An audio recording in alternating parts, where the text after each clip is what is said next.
Our Flagstaff A Frame camper, astute viewers will know that we call it ALF, came with two lead acid batteries, which gives us on the order of 60 amp hours of capability in the batteries. So that's pretty solid coming from the dealership, but we're going to be doing some drag camping this summer, and so we wanted to go ahead and upgrade.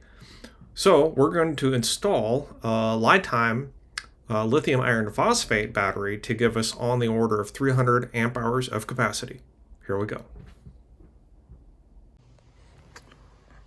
All right, so before I undo anything, I'm just gonna make a note of the current configuration here. We've got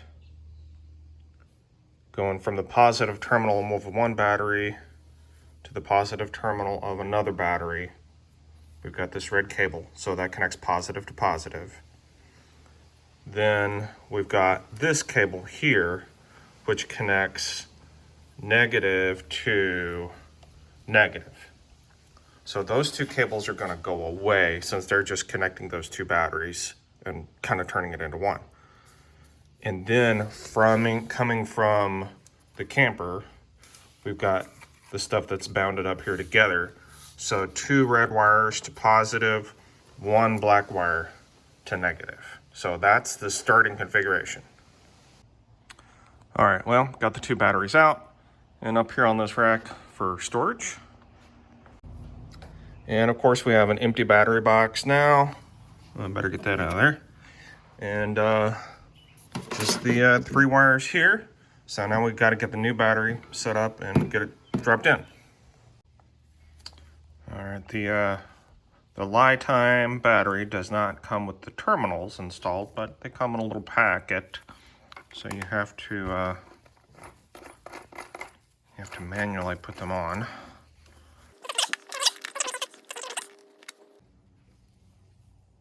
Get the second one going here. All right, that feels about right. So one of the things the instruction says is that you have to charge the battery to turn it on. Now they do say to use a LiTime branded charger. I don't have one of those, but I think this old one here that I have will work. So we'll just get that started and hope for the best. Fault. Oh, that's not a good thing.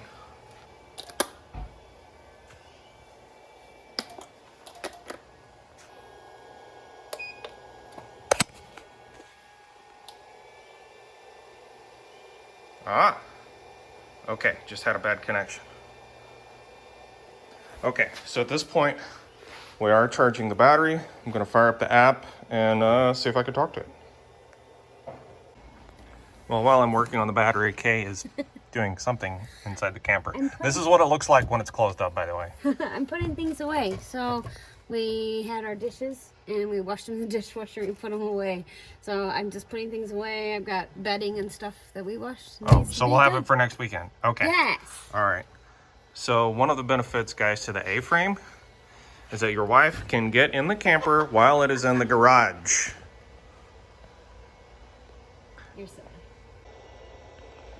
All right, well, I'm pleased to report that the battery is taking a charge using just this ancient Black & Decker battery charger that I have. That charger is not specific to lithium iron phosphate, but it is taking a charge just fine according to the app. And the battery charger on the camper is something that can handle lithium iron phosphate. So I think at this point, I've done what I needed to with this part of the test. So I'm gonna actually put the battery in now and we'll let it charge the rest of the way up on the camper itself. Got the new battery hooked up here, and it is giving power to the trailer, and I know that because the fridge light is on, but we're not charging it yet, so now we've got to do that part. All right, here it goes. So when I do this, we'll start charging the battery with the camper itself. Well, there you have it, folks. I think our installation is basically complete here. I did put in these little 4x4 pieces that I had in the garage to help prevent the battery from sliding around excessively. Probably doesn't matter, but it'd be good to have a little something in there. And I'm just going to store a little wrench in the battery box, and we'll get her buttoned up. It is now the next day. We've had the camper plugged in all night. This morning when we checked it, it was at 98% capacity, the battery that is. And so I think that's pretty solid.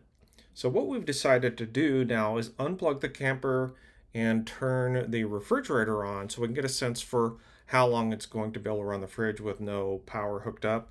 The app says about 100 hours. So we'll keep an eye on it this week and probably be reporting in one of the future videos.